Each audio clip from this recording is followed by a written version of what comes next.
Waalaikumsalam. Waalaikumsalam warahmatullahi wabarakatuh. Alhamdulillah, puji syukur kepada Allah Subhanahu wa taala yang senantiasa memberikan kita kemudahan dan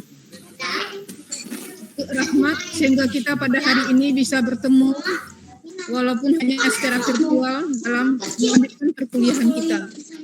Mudah-mudahan walaupun dengan cara ini kita mendapat tambahan ilmu dari pemakalah nanti teman-teman semua dalam menghadapi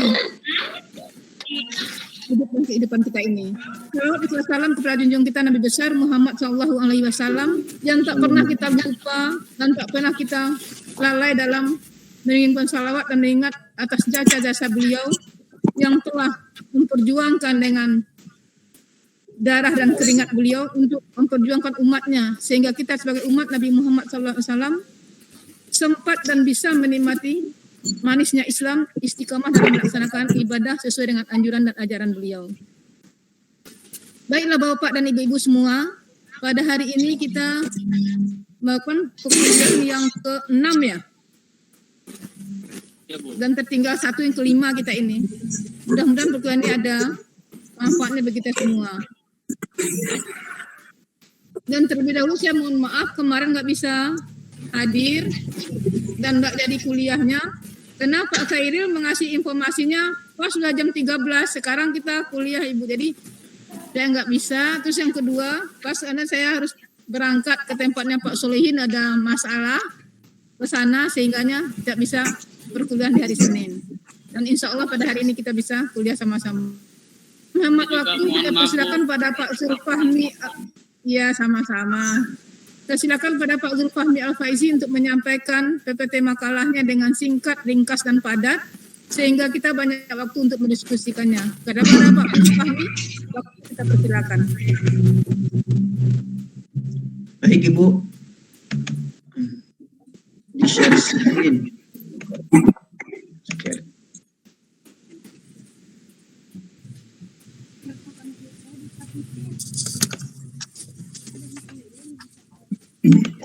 Masuk YouTube nih, masuk YouTube. Oh iya, udah di-record? Udah, punya saya juga suaranya doang. Masya Allah. Orangnya nggak ada, suaranya doang. Masya Allah, tabarakallah. Baik. Bismillahirrahmanirrahim. Assalamualaikum warahmatullahi wabarakatuh. Waalaikumsalam warahmatullahi wabarakatuh. Alhamdulillahi rabbil alamin wa bihi nasta'in wa ala umuri dunya waddin wassalatu wassalamu ala sayyidina mursalin sayyidina maulana Muhammadin wa ala alihi wa sahbihi ajma'in.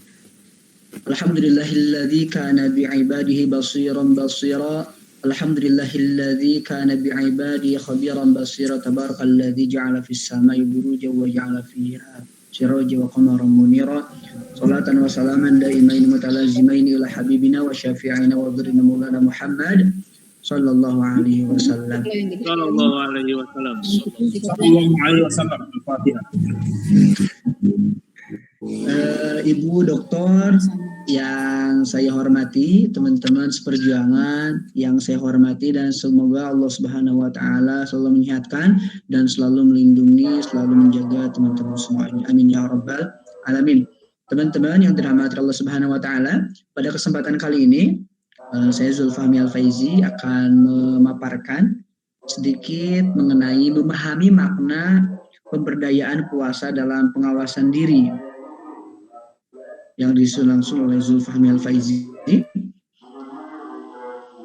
Latar belakang dari pembahasan ini adalah banyak sekali ayat yang tegas dan muhkam dalam kitabullah yang mulia memberikan anjuran untuk puasa sebagai sarana untuk taqarrub, mendekatkan diri kepada Allah Subhanahu wa taala, dan juga menjelaskan keutamaan-keutamaannya seperti firman Allah Subhanahu wa taala yang artinya sungguhnya kaum muslimin dan muslimat, kaum mukminin dan mukminat, kaum pria yang patuh dan kaum wanita yang patuh, dan kaum pria serta wanita yang benar imannya, dan kaum pria serta kaum wanita yang sabar ketaatannya, dan kaum pria serta wanita yang khusyuk dan kaum pria serta wanita yang bersedekah, dan kaum pria serta wanita yang berpuasa, dan kaum pria dan wanita yang menjaga kehormatan ataupun kemaluannya, dan kaum pria serta wanita yang banyak mengingat Allah.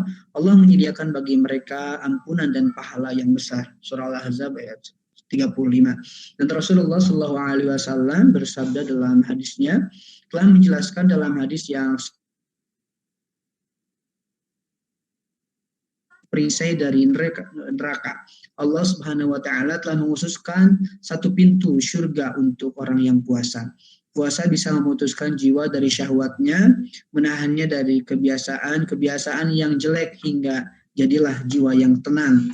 Inilah pahala yang besar, keutamaan yang agung. Jadi secara singkat kita telah menyimpulkan bahwa penting dan bermanfaatnya puasa itu bagi kita, baik berhubungan dengan ibadah kepada Allah Subhanahu wa taala, kesehatan dan hubungan sesama manusia.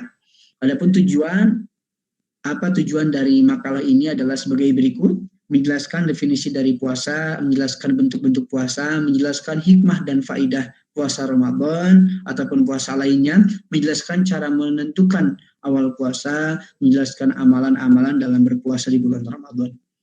Rumusan masalah, permasalahan puasa masih begitu luas karena ini untuk menghindari perluasan pembahasan dan mencapai tujuan di atas, maka makalah ini akan dikembangkan untuk menjawab beberapa pertanyaan sebagai berikut. Apakah definisi puasa dalam agama Islam? Bagaimana saja bentuk puasa itu? Apakah hikmah dan faidah dalam berpuasa? Dan bagaimana amalan-amalan dalam puasa Ramadan? Pengertian puasa adalah secara bahasa menahan ataupun mencegah. Menurut syariat agama Islam artinya menahan diri dari makan dan minum serta segala perbuatan yang bisa membatalkan puasa, mulai dari terbit fajar hinggalah terbenam matahari, dengan syarat tertentu untuk meningkatkan ketakwaan seorang muslim. Perintah puasa difirmankan oleh Allah Subhanahu wa taala dalam Al-Qur'an surah Al-Baqarah ayat 187, yang berbunyi, A'udzubillahi minasyaitonirrajim, Bismillahirrahmanirrahim. Ya ayyuhalladzina amanu kutiba 'alaikumusyiyamu kama kutiba 'alal ladzina min qablikum la'allakum tattaqun. Berpuasa selalu merupakan salah satu dari 5 rukun Islam. Terdapat puasa wajib dan puasa sunnah, namun tata caranya tetap sama. Adapun macam-macam puasa, ada puasa fardu. Puasa fardu di sini ada beberapa bagian, adalah puasa Ramadan, puasa qadha, puasa nazar, puasa kafarat, dan puasa fidyah. Adapun puasa sunnah yang pertama adalah puasa 3 hari pada tiap tanggal 13, 14, 15 bulan Qamariyah, ataupun disebut dengan Shaum Ayyamul Bid. Yang kedua ada puasa Senin Kamis. 3 puasa Arafah yang dilaksanakan pada tanggal 9 Zulhijjah. Yang keempat adalah puasa 6 hari di bulan Syawal. Yang 5 puasa Asyura 10 Haram. Puasa Nabi Daud melakukan puasa selang-seling 1 hari puasa ataupun 1 hari enggak. Selanjutnya ada puasa haram yang diharamkan. Kita semuanya tidak boleh melaksanakan puasa tersebut. Yang pertama adalah puasa terus-menerus. Yang kedua, puasa pada hari yang diharamkan, yaitu tasyrik, hari tasyrik 11, 12, dan 13 pada bulan haji. Hari raya 1 Syawal dan 10 Zulhijjah ataupun Syaqah 3 Sya'ban, 30 Syawal. Yang ketiga, ada puasa wanita yang sedang haid ataupun nifas. Ada puasa sunnah seorang istri yang tanpa izin suaminya ketika suami ada bersama istrinya. Jadi ketika waktu seorang istri mau berpuasa, alangkah baiknya dan dianjurkan untuk berizin dulu kepada suaminya, ditakutkan tak ada kesalahpahaman antara suami dan istri ketika waktu si istrinya puasa, si suaminya melakukan suatu hal yang memang yang takutnya membatalkan puasa. Adapun selanjutnya ada puasa makruh yang dimakruhkan. Yang satu ada puasa sunnah dengan susah payah, mungkin dia dalam keadaan sakit ataupun perjalanan safar dan lain-lain. Yang kedua, puasa sunnah pada hari Jumat saja atau Sabtu saja, kecuali kalau Jumat atau Sabtu itu bertepatan dengan hari yang disunahkan puasa. Ada puasa makruh, puasa sunnah dengan susah payah seperti yang tadi. Selanjutnya, mengapa Allah diwajibkan atas kamu berpuasa sebagaimana diwajibkan atas orang-orang sebelum kalian agar kamu bertakwa? Alasan dan keutamaan mengapa wajib berpuasa. Yang pertama, karena puasa perintah agama, perintah dari Allah Subhanahu wa taala yang termasuk dalam rukun Islam. Yang kedua adalah karena puasa adalah rukun Islam. Yang ketiga adalah karena dengan puasa kita bisa bertakwa. Yang keempat, agar terhapus dosa dan mendapat pahala. Yang kelima adalah agar mudah masuk surga dan terhindar dari neraka, itqu minan nar. Yang keenam adalah karena begitu banyaknya keutamaan di bulan Ramadan atau ketika waktu melaksanakan puasa. Selanjutnya, tujuan dan fungsi berpuasa. Tujuan puasa secara tegas dijelaskan dalam Al-Quran surah Al-Baqarah 183 yang tadi sudah saya bacakan. Artinya adalah untuk membentuk pribadi muslim yang bertakwa kepada Allah Subhanahu wa taala. Yang kedua, ahli tafsir terkemuka Muhammad Ali As-Sabuni mengatakan ibadah puasa memiliki tujuan yang sangat besar. Di antaranya puasa menjadi sarana pendidikan bagi manusia agar tetap bertakwa kepada Allah Subhanahu wa taala. Puasa merupakan media pendidikan bagi jiwa untuk tetap bersabar dan tahan dari segala penderitaan dalam menempuh dan melaksanakan perintah Allah Subhanahu wa taala. Puasa menjadi sarana untuk menumbuhkan rasa kasih sayang dan persaudaraan terhadap orang lain sehingga tumbuh rasa empati untuk menolong sesama yang membutuhkan. Sudah kita rasakan ataupun menjadi tradisi kita ketika waktu bulan puasa banyak yang berbagi, mengadakan buka puasa bersama, santunan anak yatim dan sebagainya. Di sanalah kita semuanya dilatih untuk saling berbagi, saling mengasihi antara satu sama lain. Selanjutnya, melatih untuk berbuat baik kepada orang lain, melatih untuk bersabar dikala kita semuanya melaksanakan puasa, melaksanakan kegiatan-kegiatan pekerjaan kita sehari-hari. Disitulah kita semuanya diberi kesabaran, harus bersabar, diberi ujian untuk bersabar ketika waktu kita menghadapi segala sesuatu yang memang itu membuat nafsu ataupun membuat amarah terhadap diri kita. Selanjutnya melatih mengendalikan hawa nafsu yang selanjutnya bermanfaat untuk kesehatan kita semuanya. Jadi kalau diistilahkan kalau kita berpuasa, kalau dalil golerna, cik bahasa Sunda untuk kesehatannya istilahnya tenggorokan kita, badan kita ini kayak selokan teman-teman. Segala bentuk makanan, cairan apapun, manis, asam, pedas dan sebagainya, dingin, panas, semuanya masuk ke tenggorokan kita. Ketika waktu kita terlalu banyak memakan makanan yang berminyak dan sebagainya, maka akan ada lendir. Maka kalau diistilahkan tidak jauh kita itu mungkin kos paralon, kos solokan, segala naon, apa-apa semuanya masuk ke situ. Tapi ketika waktu bulan puasa, badan kita semuanya disterilisasi, maka secara tidak langsung kita semuanya sudah merepress badan kita, merepress organ tubuh kita agar tubuh kita, badan kita istirahat sejenak, dikosongkan terlebih dahulu sehingga diistirahatkan terlebih dahulu sehingga si mesinnya capek teuing lamun cek urang nama seperti itu. Selanjutnya, melalui puasa yang mengajarkan spiritual, maka manusia diajarkan agar menjadi manusia yang baik, yaitu mengedepankan nafsu mutmainnah atau nafsu-nafsu yang membawa kepada kedamaian, ketenangan, kesabaran dan hal-hal baik lainnya sesuai dengan fitrah manusia yang sebenarnya juga menginginkan kebaikan. Puasa dan membentuk insan berkarakter. Yang pertama, kenapa puasa dan membentuk insan yang berkarakter? Yang pertama, mampu memanajemen diri.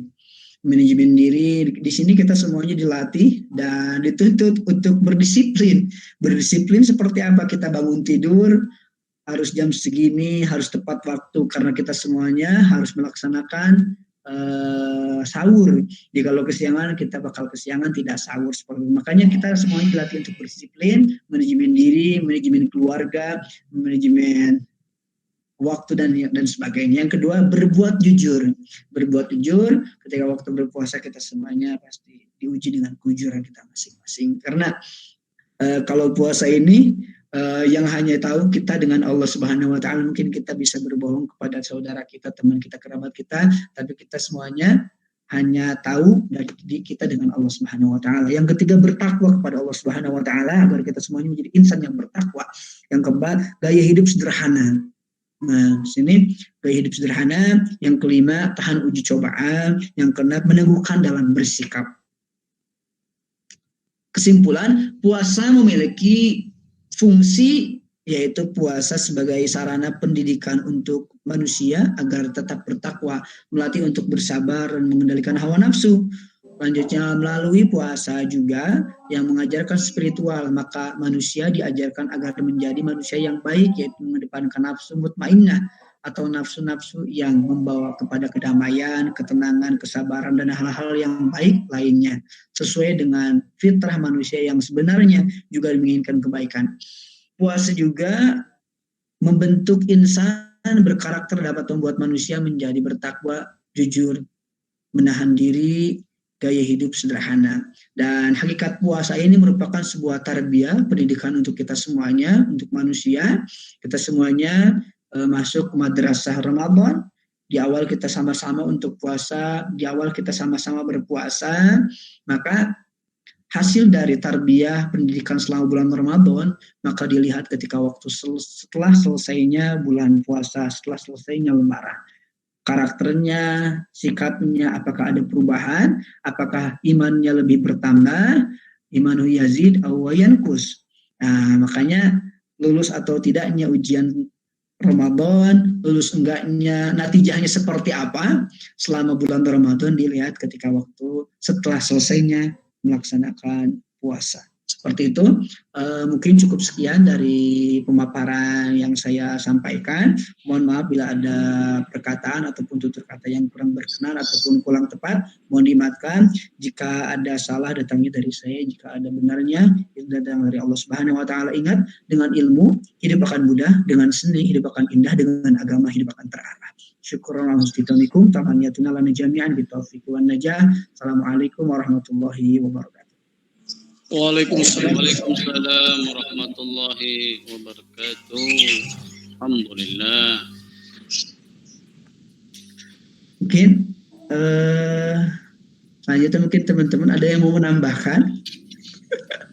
Ya, baik. Assalamualaikum warahmatullahi wabarakatuh. Waalaikumsalam warahmatullahi wabarakatuh. Mohon izin Bu Doktor, Ustaz Zul mau menambahkan sedikit nih. Silakan.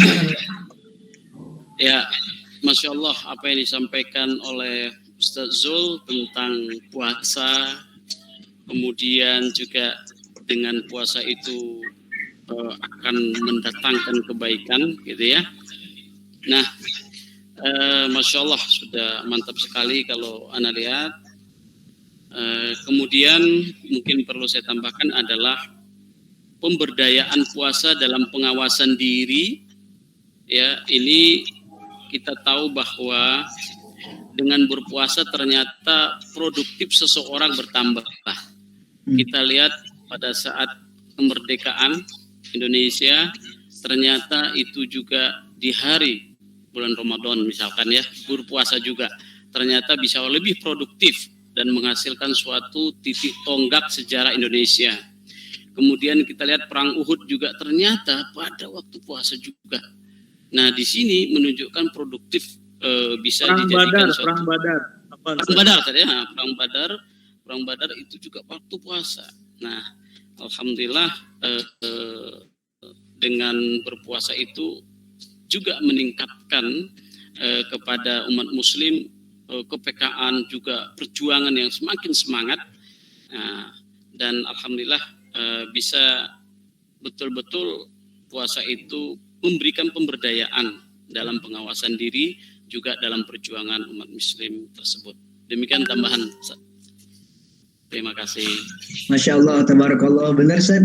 Iya, terkadang kita puasa ini jadi, karena apa namanya, kalau di kampung kita kan sering dengar kayak gini, wah puasa lagi geus menang pahala, dah hadir nage, ode daging geus eta bau surga, cenah bau kasturi, cenah. Batak sare ujung sare tidur lagi. Makanya Masya Allah, tabarakallah. Bulan Ramadan. Kalau di kita biasanya kan ada kuliah subuh ya. Kuliah subuh yang awalnya